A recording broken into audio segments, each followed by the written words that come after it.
Go and pick up whatever ice cream is in your freezer right now. Now have a look at the label. Does it say dairy ice cream? Or does it just say ice cream? Because here's the thing, in this country those two phrases are not the same thing, not even close. And the gap between them is where a lot of very big, very well-known brands are quietly making an absolute fortune selling you vegetable oil, reconstituted milk powder, and my personal favorite, air. Today we're going to sort the wheat from the chaff. 5 brands you should quietly put back on the shelf, and 5 that are actually worth your money. Let's go, the 5 worst. One Wall's Soft Scoop. Let's start with the one that's been in British freezers since roughly the dawn of time. The big tub, the one your nan bought, the one that never ever goes rock hard no matter how long it's been in the freezer. And that last bit? That should bother you. Real ice cream, made from cream, milk, sugar, eggs, freezes solid. It's physics. You need to take it out of the freezer and let it sit for a few minutes before you can scoop it. That's what actual dairy fat does in cold temperatures. So, why does Soft Scoop stay perfectly scoopable at -18 degrees? 2 reasons: air and emulsifiers. The air, known in the industry as overrun, means the mix has been whipped up to contain a significant percentage of nothing. Less product, same size tub. And the emulsifiers? They're what stop the whole thing collapsing into a greasy puddle. They create a stable foam structure that looks like ice cream, scoops like ice cream, but behaves very differently. Check the label. You won't find dairy ice cream on the front. You'll find ice cream. And buried in the ingredients, reconstituted skimmed milk, vegetable fat, and a lineup of E numbers that reads like a GCSE chemistry paper. To be absolutely clear, it's not going to hurt you. It's perfectly legal. It's just not what most people think they're buying. And given how many millions of tubs are shifted every year, that's worth knowing. At number 2, low-calorie, guilt-free tubs. Halo Top. The diet ice cream. The one that promises you can eat the entire pint and feel virtuous about it. Here's what they don't put on the front of the tub. When you take out the fat, something has to fill the space. And in this case, it's a combination of air, sweeteners, and protein powder. The calorie count drops because the fat's been removed. But fat is precisely what gives ice cream its dense, creamy, satisfying texture. Replace it with air and erythritol, and you get something that has the structural integrity of a flavored cloud. Try this. Put a pint of Halo Top on one side of a kitchen scale. Put a pint of a proper Cornish clotted cream ice cream on the other. The weight difference will tell you everything you need to know about what you're actually getting. Now, is there a market for low-calorie options? Of course. But let's not kid ourselves that it's ice cream. It's a sweetened, aerated, protein-enriched frozen snack. Some people enjoy it. Just know what it is. At 3 budget own brand ranges. This is where we go full detective mode. Walk to the budget end of any supermarket freezer aisle and start reading labels carefully. Some of those products don't say ice cream. They don't say dairy ice cream. They say frozen dessert. That classification exists below the legal threshold for ice cream entirely. There's no minimum requirement for dairy content. None. The fat source can be palm oil, coconut oil, or any vegetable fat blend the manufacturer fancies. The milk component might be so heavily reconstituted, it barely counts. And the fruit? Oh, the fruit. Watch for phrases like strawberry flavor pieces or peach-flavored sugar pieces. Those aren't strawberries, those aren't peaches. Those are sugar and color and natural flavoring, which in practice can mean almost anything. The giveaway is usually in the ingredients list length.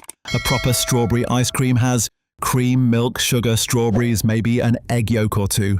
A budget frozen dessert version will have around 25 ingredients, including things you'd struggle to pronounce without a chemistry degree.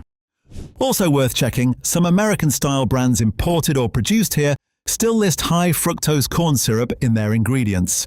That's not standard in the UK, and it's not a good sign when it appears. 4. Magnum ice cream. This one's a bit more nuanced, but stay with me. In December 2025, Unilever completed the spin-off of its entire ice cream division. The result? The Magnum Ice Cream Company, now listed on the London, Amsterdam, and New York stock exchanges, carrying brands including Magnum, Wall's, and Ben & Jerry's. Now, there's nothing inherently wrong with that. Corporate restructuring is corporate restructuring. But what's worth scrutinizing is what happens to premium product lines when they're produced at industrial scale. Take Magnum's higher-end flavor ranges, the ones with names like Utopia and Euphoria and Signature. They cost considerably more than a standard bar, and they do use better quality chocolate. But here's what you won't see advertised: the complex web of stabilizers and emulsifiers that are essential to getting that dramatic crack on the chocolate shell when you bite into it. That crack isn't just chocolate cooling quickly, it's carefully engineered. The shell formula has to be precisely calibrated to behave that way at -18, then respond perfectly at room temperature. That requires chemistry, and the ingredient list reflects it. None of this makes it dangerous, it's just a reminder that premium on the front of a product doesn't automatically mean simple on the back of it. And at that price point, you might want to know what you're paying for. At 5 supermarket tubs riding on a popular brand name. In August 2024, Ferrero UK launched Nutella ice cream tubs in supermarkets across Britain. And that's just one example of a very well-established trend. Take a beloved product, slap it on an ice cream, and watch it fly off the shelves on brand recognition alone. Now, Nutella ice cream is probably fine, but the broader category, what you might call the brand extension cash-in, deserves a bit of healthy skepticism. Because when a famous biscuit brand or chocolate bar or breakfast cereal licenses its name for a frozen dessert, the priority is rarely how do we make the best ice cream possible. The priority is how do we get the familiar taste into a frozen format at a margin that works, which often means vegetable fat base, artificial flavorings to mimic the original, and heavy use of whatever pieces they can stamp with the parent brand's logo. It's not the real thing. It's a frozen approximation of a different product, and given you can put a chocolate spread straight on top of a decent scoop yourself, why bother? Right, we've just set a proper Artisan scoop and a budget soft scoop brand to melt at room temperature. Same size portion, same conditions. Watch what happens to the cheap one. It doesn't melt into a pool of liquid. It collapses into a kind of pale, slightly oily foam because the air that was whipped into the mix escapes. And what's left is the emulsified fat and water mixture that was holding it all together. The Artisan scoop, on the other hand, melts slowly and evenly into a rich, pale liquid. Because it is liquid. Or rather, it was always going to be. It's just cream and milk and sugar returning to their natural state. That's the melt test, and once you've seen it, you can't unsee it. Right, enough of the bad news. Here's the good news. There is genuinely brilliant ice cream being made in this country, and once you know what to look for, it's easier to find than you'd think. Number 1. Jefferson's Ice Cream. A small London-based producer called Jefferson swept 6 Great Taste Awards in a single year, bringing their total haul to 18. Let that sink in. Great Taste Awards aren't a marketing gimmick. They're judged blind by a panel of food professionals, and the bar for gold is genuinely high. 18 awards from a single artisan producer is extraordinary. Jefferson's makes their ice cream fresh daily in small batches. No corners cut, no vegetable fat, no reconstituted milk powder. The ingredients list is short enough to read in one breath, and that is not an accident. The result? Ice cream that tastes like someone made it properly, because someone did. Dense, rich, and with that slightly resistant texture when the scoop pushes through it. The texture that tells you there's real cream in there. If you're in London, seek them out. If you're not, this is the standard you should be measuring everything else against. Best brand number 2. Brymor/Creamer Galloway. Brymor is based in North Yorkshire, in the heart of the Dales.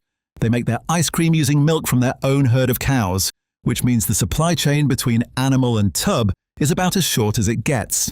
In January 2024, Brymor acquired the Creamer Galloway brand, a Scottish artisan producer with a loyal following that was facing closure, and by January 2025 had consolidated production at their North Yorkshire farm. A regional legend, rescued and given a new home.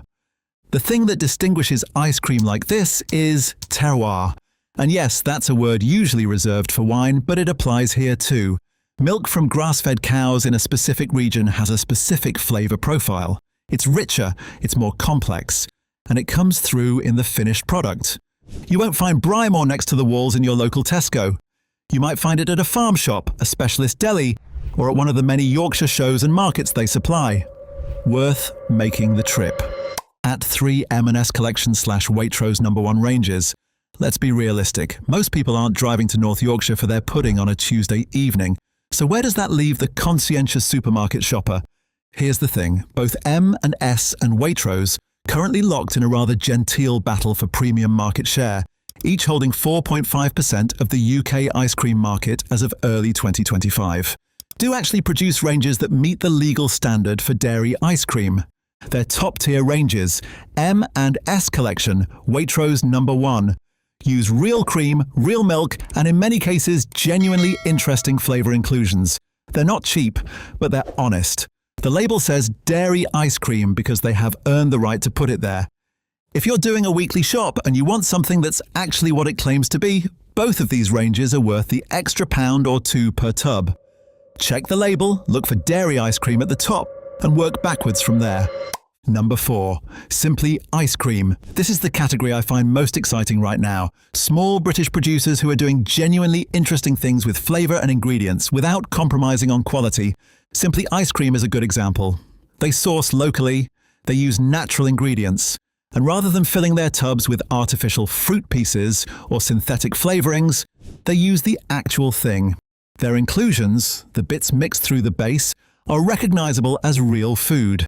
London has emerged as the particular hub for this kind of ice cream innovation, driven by a customer base that's willing to pay more and ask questions about provenance.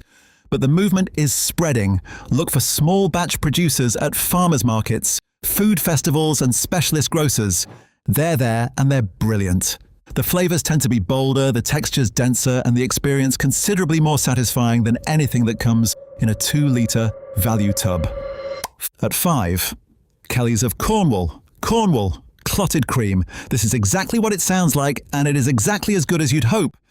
Kelly's of Cornwall has been producing ice cream in the southwest for decades, and their core product, clotted cream ice cream, is about as close to the platonic ideal of British ice cream as you're going to find on a supermarket shelf. Clotted cream is not the same as double cream. It's cream that's been gently heated until the fat rises and sets into a thick, golden, slightly caramelized layer. It has a higher fat content than standard cream, a richer flavour, and a texture that's almost butter adjacent. Put that in an ice cream base and what you get is something that's dense, golden, and unmistakably Cornish. The mouthfeel is the giveaway. There's no filminess, no waxy coating, no strange aftertaste. Just clean, rich dairy fat doing what dairy fat does best. Yes, it costs more than the big, soft scoop brands.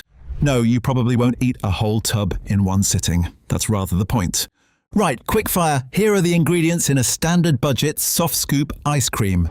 Reconstituted skimmed milk, glucose syrup, coconut oil, sugar, whey powder, butter, emulsifiers, E471, E472B, stabilizers, E410, E407, E412, natural flavoring, color, annatto.